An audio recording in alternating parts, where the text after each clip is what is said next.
2016 সালে আন্তর্জাতিক সমুদ্র সীমা থেকে 10 মার্কিন নৌসেনাকে আটক করে ইরানের নৌবাহিনী, যা নিয়ে তোলপাড় হয় বিশ্ব রাজনীতিতে।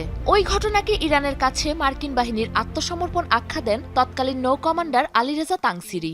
মূলত তারপর থেকেই ইসরায়েল ও যুক্তরাষ্ট্রের টার্গেটে পরিণত হন এই সমরবিদ। 2018 সালে নৌবাহিনীর প্রধান হিসেবে নিয়োগ পান আলীরেজা তাংসিরি।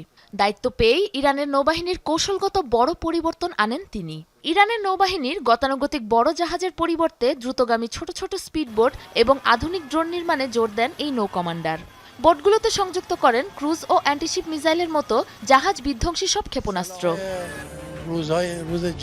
ইরানের নৌবাহিনীকে একটি অপ্রতিরোধ্য শক্তিতে পরিণত করার ক্ষেত্রে ব্যাপক গুরুত্বপূর্ণ ভূমিকা পালন করেন তিনি, যা পারস্য উপসাগরে মার্কিন নৌবাহিনীর জন্য হয়ে দাঁড়ায় এক বড় ধরনের চ্যালেঞ্জ।